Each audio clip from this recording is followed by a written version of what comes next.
The Lord be with you. A reading from the Holy Gospel according to Matthew. When Jesus saw the crowds, he went up the mountain, and after he sat down, his disciples came to him.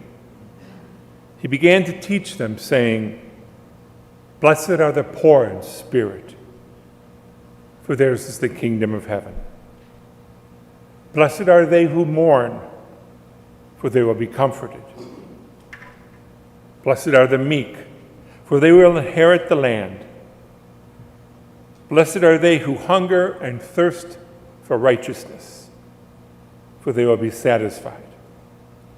Blessed are the merciful, for they will be shown mercy. Blessed are the clean of heart, for they will see God. Blessed are the peacemakers, for they will be called children of God. Blessed are they who are persecuted for the sake of righteousness, for theirs is the kingdom of heaven. Blessed are you when they insult you and persecute you and utter every kind of evil against you falsely because of me. Rejoice and be glad, for your reward will be great in heaven." The Gospel of the Lord. Praise to you, Lord Jesus Christ.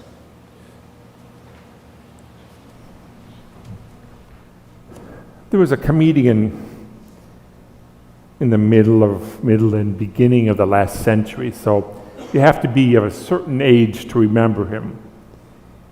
His name was W.C. Fields. Remember W.C. Fields? Then you were of a certain age. And W.C. Fields, first of all, was an agnostic. He didn't believe in God.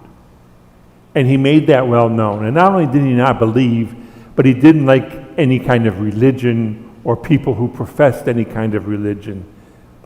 He didn't like them. And it was kind of well known. So one day, a friend of his saw him and he was reading the Bible. And he said, "Well, W.C., what are you doing?" He said, "Don't worry, I'm not looking for any spiritual revelations or inspiration or anything. I'm looking for loopholes. I'm looking for loopholes." In fact, it might have been on his deathbed that he said that, I'm not sure. I'm looking for loopholes, and I think if many of us were honest to ourselves, not when we come to Mass, and not when we do say our prayers or whatever, but many people that we know are looking for loopholes.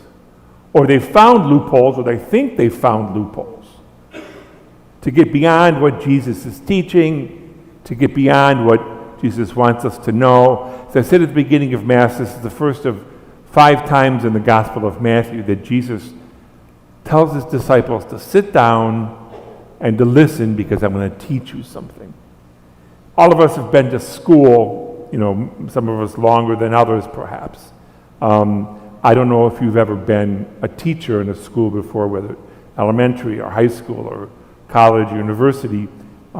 If you get one of those students that come along every so often that think they know more than the teacher, and those kind of people do exist, then you can't teach them. In order to be taught, you have to know how to listen. And you have to have humility to accept what the person who's teaching you is correct, because, first of all, that's their job, and because they want to help to make you a better person. So Jesus is teaching, and we have to have the humility to sit before Jesus and accept what he's teaching us. And that's not always easy. If you look at today's Gospel of the Beatitudes, blessed are the poor in spirit. Blessed are those who are merciful. Blessed are those who show mercy to others. Blessed are those who are persecuted for my sake. And then Jesus gives us one that actually gives us a loophole. He says, blessed are those who hunger and thirst for righteousness. Not blessed are those who are righteous. Not blessed are those who live righteous lives. That's what Jesus probably should be saying. But what Jesus is saying is, blessed are those who hunger and thirst for righteousness. So you may want in your mind and in your thoughts for the right things to be present, for what's right and just and fair, even though you may not act it out that way. So in that one beatitude, Jesus gives us a little bit of a loophole. But he's still saying we have to hunger for that. All the other ones are a little bit stricter, the meek, the humble, as I said, the poor in spirit. Jesus ain't messing around. And this, of all of Jesus' teaching, is probably maybe the most important. It's kind of the completion of the Ten Commandments. And many people look at the Ten Commandments as their Magna Charta, what they need to be doing, but that's not it. This is something else. This is something more important.